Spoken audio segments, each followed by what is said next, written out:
Okay. Okay, this is my studio where I do my work, and I, on the walls it's kind of like a trophy room in a way. Uh,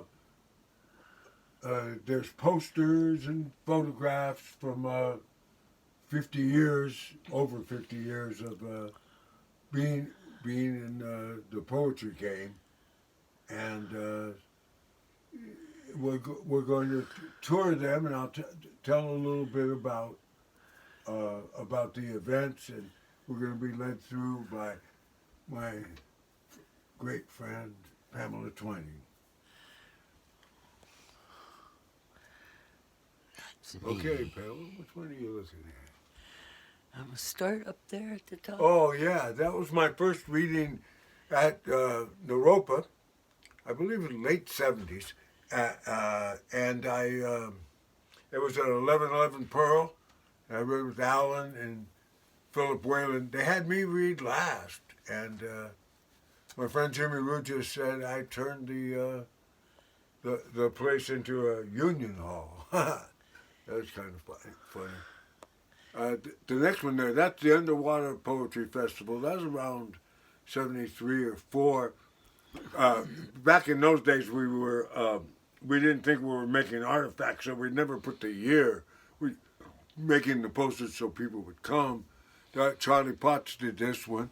Charles Bukowski was the lead man. Then you see my name and Kel Robertson, outlaw, cowboy, Buddhist poet.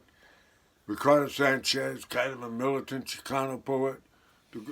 Alta, Shameless Hussy Press, First Republic, Entezaki Shanjige, and great poet there in Berkeley, especially in the women's movement when he was starting up there. Abelardo Delgado, great professor of poetry who really stole the show. That's my friend Roger Richards, who ran the Rare Book Room, and who probably Gregory Corso's best friend or one of his best friends. They lived next door to each other, and I spent a couple years hanging out almost every week because I was teaching poetry in the schools and with teachers and writers in New York, and hanging out with Roger and Irvine, overnight, and we'd have wonderful conversations. That was Brilliant at man. Horatio Street apartment, right? Yeah, that's the Horatio Street apartment next to Gregory. Down, and right below him, that's Janine Palmy Vega and me reading at Dharmaware, uh, a shop that used to be here in Woodstock. And Janine and I lived together for about a dozen years, and that was a good reading.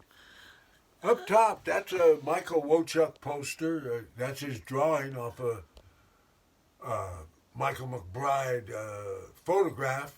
When Gregory and his son Max lived with me and my family in Oakland for a few months. And but that drawing was for when we did a reading in Austin, Texas. And but we used the same drawing for this reading in Boulder. Alan, Peter, me, and brazen and kind of stupid as I was, I went to Alan and said, I'm not reading unless Jack Micheline reads, because Jack had pulled into town. And he went and asked Gregory, and Gregory said, okay. But he didn't make the poster, but he sold 25 yellow, 25 books right off the stage. There's one of the first posters that Wochuk made. Those are his drawings of me and Micheline. Kay McDonough, who had been with Jack, but her and Gregory had a child, Niall, who's a poet, and Wochuk himself, who great reader, and he designed it. We based that one on the fight poster, That's as a thing, and now it's become a big thing. The name and a little poem or a little something about him. Right below that, that's me and you. We were in Colorado, right? Yeah, that was our first trip out there, 2012. At the Laughing Goat, we appeared. And that's a long time ago. What'd you think?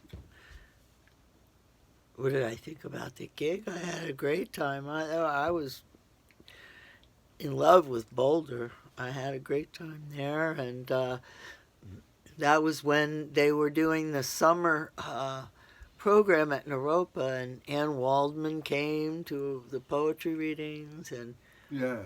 a couple of other people that were guest readers there. Yeah. What's that one next to it? Oh, there's another Wochuk. Those are drawings of me and Elliot Katz, activist poet, also one of Alan's favorites, a real warrior. He and Alan was the special guest. See him there in the airplane up on top. Yeah, he read too, and it was good. We drew well, and That was 1984. That one Yeah. actually has a date on it. Yeah. And then